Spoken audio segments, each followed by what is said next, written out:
Bonjour à tous, bienvenue sur CCTV Français pour cette nouvelle édition du journal. Pour commencer, les dirigeants chinois ont conclu aujourd'hui leur conférence centrale de travail économique. Ils y ont détaillé leur plan d'action en matière d'économie qui inclut la réduction des capacités industrielles, le déstockage du secteur immobilier, la diminution des coûts de gestion et l'amélioration des liens faibles. Le président Xi Jinping et le premier ministre Li Keqiang ont résumé les progrès en matière économique effectués durant l'année et détaillé les grandes lignes de leur programme pour l'année 2016, première année du 13e plan quinquennal. Selon un communiqué publié à l'issue de la réunion, le gouvernement chinois va poursuivre la mise en place d'une stratégie axée sur l'innovation et la promotion de l'entrepreneuriat de masse et l'innovation. Le document indique que le gouvernement va accorder une plus grande attention aux réformes de l'offre, afin de stabiliser la croissance économique. Il se concentrera également sur les zones faibles de la croissance économique en étendant l'approvisionnement effectif. Le gouvernement va également encourager les promoteurs immobiliers à réduire les prix des logements, afin de faire diminuer les stocks d'invendus. Il va de plus adopter une série de mesures pour aider les entreprises de l'économie réelle à réduire leurs coûts. Les autorités prendront par ailleurs de nouvelles mesures pour prévenir et résoudre les risques financiers. Toujours selon le document, la Chine va étudier et formuler une série de politiques destinées à résoudre le problème des surcapacités industrielles. Pour le gouvernement, l'excès de l'offre représente un véritable défi pour la croissance. La Chine va continuer à s'ouvrir au monde en améliorant le commerce, en renforçant l'utilisation des capitaux étrangers et en promouvant la coopération internationale. L'économie chinoise a été confrontée cette année à une pression sans précédent avec la reprise économique mondiale qui tourne au ralenti et la surcapacité de certaines industries en Chine. L'économie nationale se retrouve au milieu d'une nouvelle normalité et la restructuration économique a été une phrase clé cette année. Il y a quelques jours, un nouveau groupe industriel a été lancé dans la zone du parc des sciences de Zhongguancun à Beijing. Il s'agit du couloir de mégadonnées Beijing-Tianjin-Hebei. Beijing se concentrera sur la recherche et le développement. Tianjin prévoit de construire des centres de fabrication d'équipements et Chengde et Zhangjiakou, dans la province du Hebei, aideront à conserver les données. L'industrie des mégadonnées devrait permettre la création de plus de 500 entreprises de gestion de ce secteur et devrait gérer un revenu de près de 500 milliards de dollars, ainsi qu'un ensemble industriel disposant d'une chaîne industrielle complète. Utiliser la haute technologie pour créer une nouvelle ceinture industrielle est l'une des réformes envisagées pour cette région Beijing-Tianjin-Hebei. Les réformes sont conduites sous une pression sans précédent de l'économie. Les problèmes de structure économique sont croissants et les ressources, tout comme l'environnement, sont surchargés et les piliers traditionnels de l'industrie observent des excès de la capacité de production.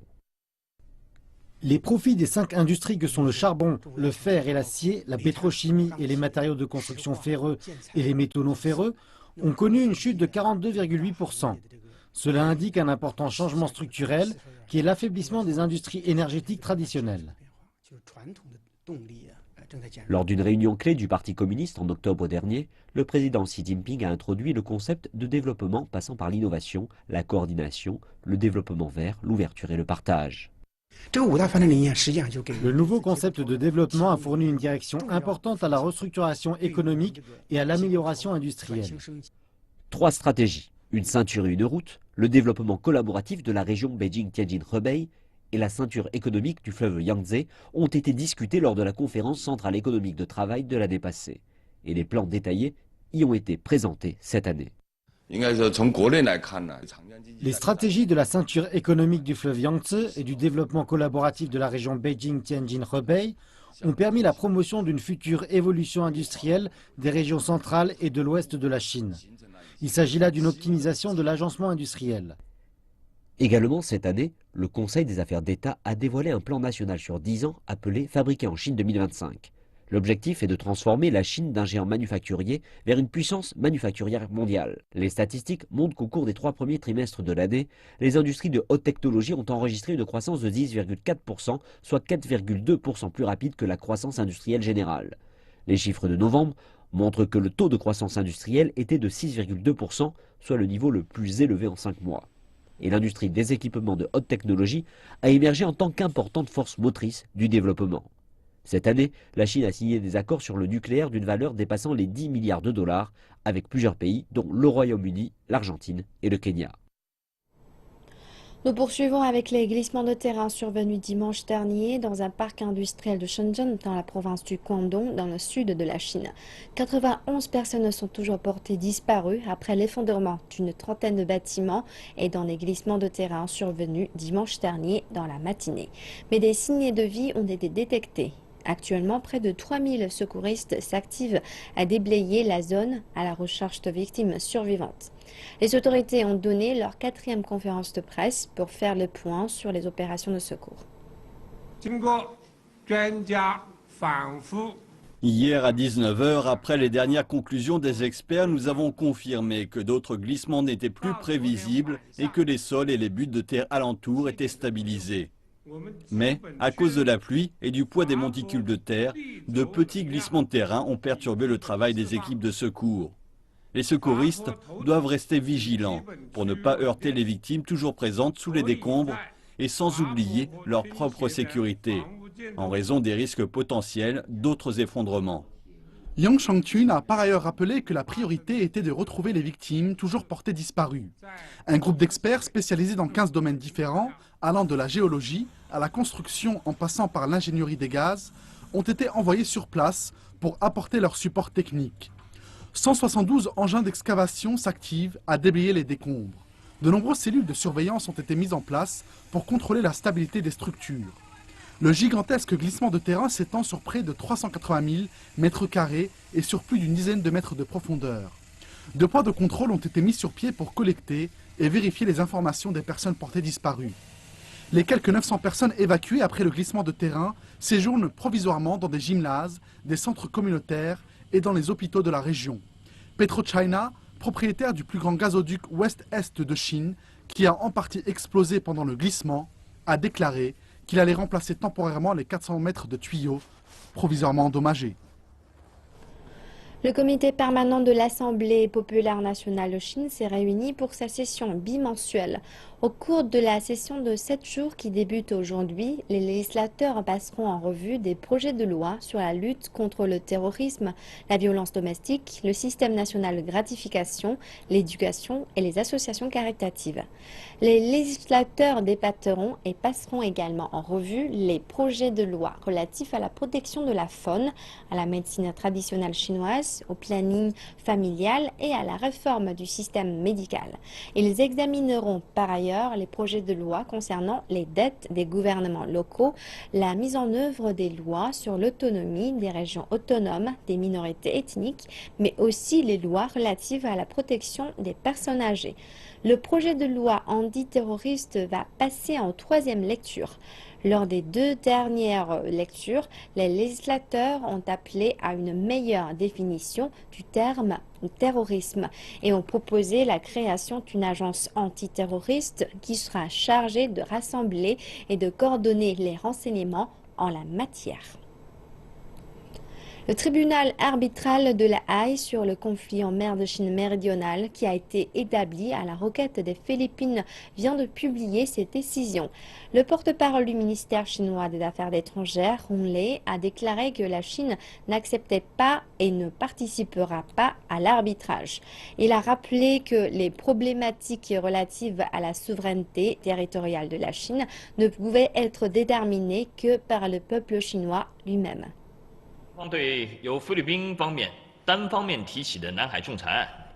La Chine a à plusieurs reprises réaffirmé sa position. La Chine n'accepte pas de participer à l'arbitrage sur le conflit en mer de Chine méridionale, qui a été unilatéralement initié par les Philippines. La position de la Chine s'appuie solidement sur les lois internationales, et la Chine ne changera pas sa position. Les Philippines continuent de nier les faits historiques, le droit et la justice internationale, mais également la souveraineté de la Chine sur les îles en mer de Chine méridionale. Les Philippines nient la portée juridique de la déclaration du Caire et de la proclamation de Potsdam. Tous ces éléments prouvent que la nature des différends entre la Chine et les Philippines reste une dispute territoriale. Cela montre également que le tribunal arbitral n'est pas compétent en l'espèce. Le soi-disant arbitrage n'est autre qu'une provocation politique des Philippines qui se cache derrière un habillage légal. Leur intention n'est pas de résoudre le différend, mais bien de nier la souveraineté et les intérêts maritimes de la Chine en mer de Chine méridionale. Ronglei a par ailleurs rappelé que les problématiques relatives à la souveraineté territoriale de la Chine ne pouvaient être déterminées que par le peuple chinois lui-même. Aucun peuple ni aucune organisation n'a le pouvoir de s'y ingérer. Ronglei a insisté sur le fait que la Chine n'acceptera jamais une solution soumise à une tierce partie. La Chine continuera à exhorter les Philippines d'abandonner ses fantaisies irréalistes et de revenir à la table des négociations pour résoudre le différend qui oppose les deux pays.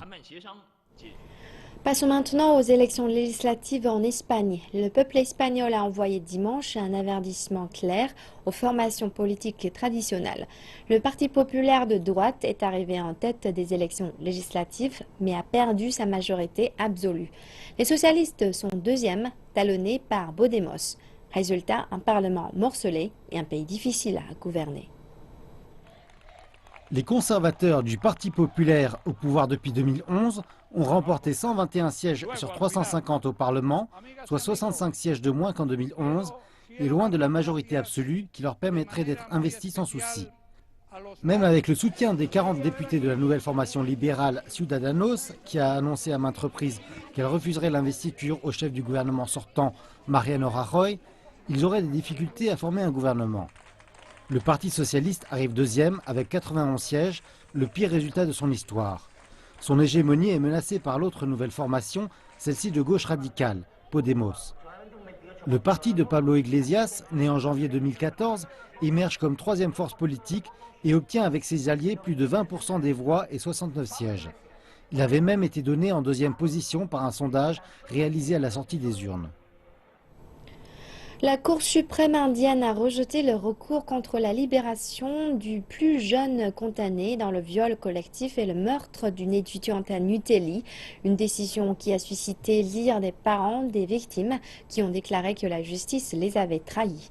Les juges ont estimé qu'il n'existait aucun argument légal à la pétition de la commission des femmes de Delhi qui souhaitait annuler la libération du condamné aujourd'hui âgé de 20 ans.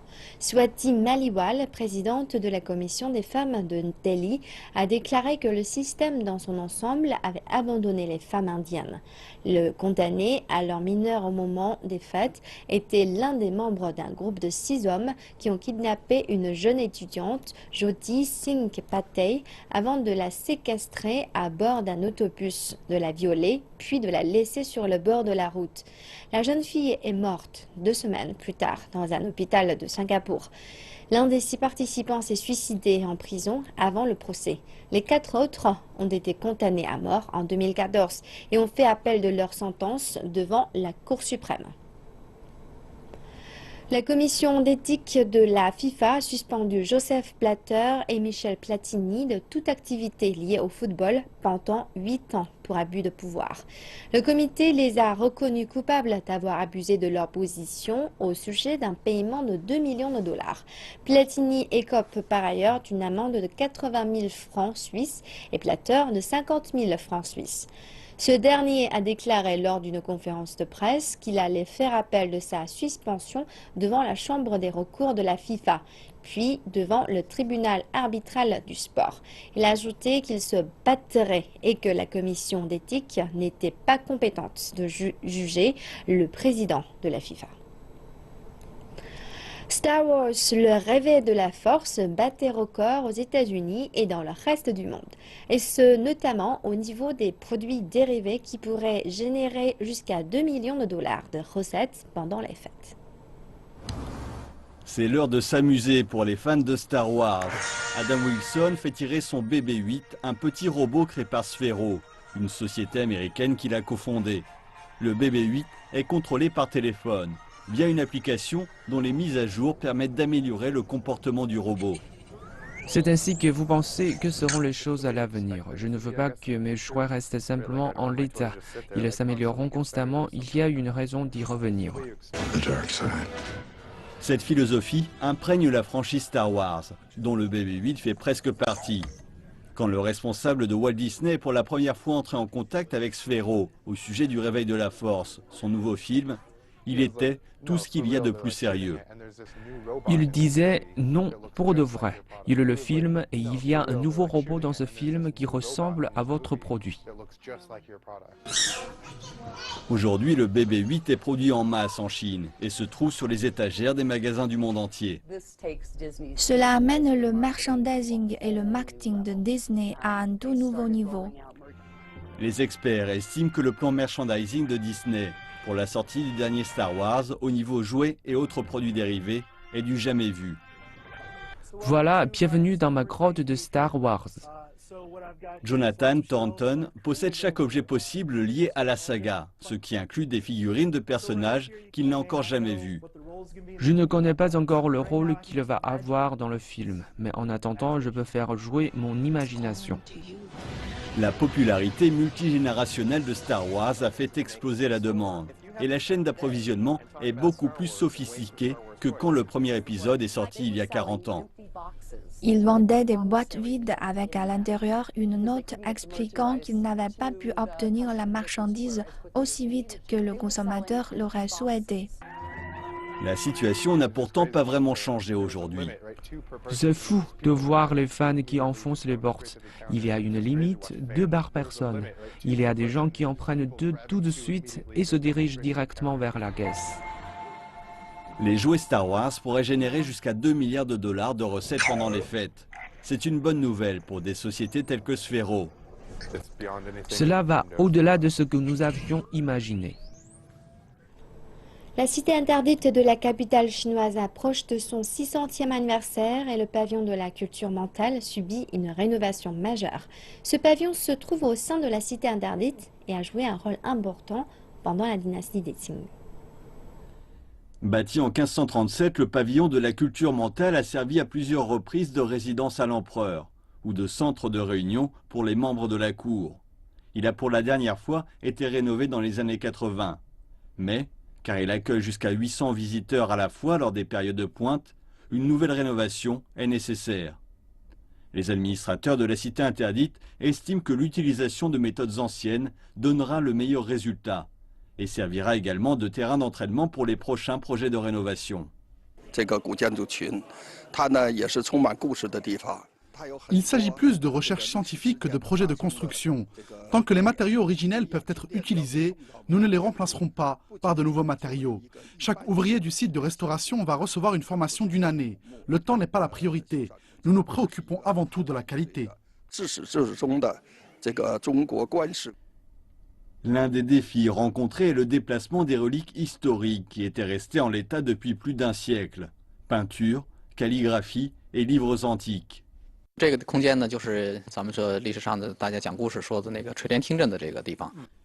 chambre orientale du pavillon de la culture mentale était l'endroit où les 2 impératrices douairières de la dynastie des Qing géraient en coulisses les affaires de l'État.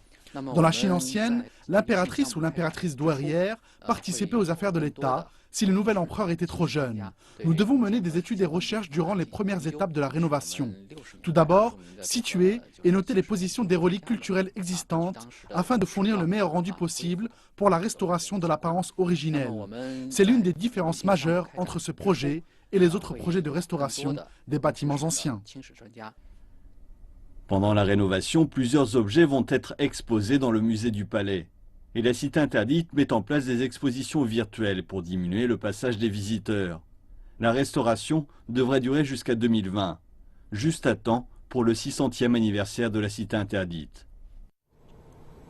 Voilà, c'est la fin de cette édition du journal. Merci de nous avoir suivis. Excellente suite programme sur CCTV français. À bientôt.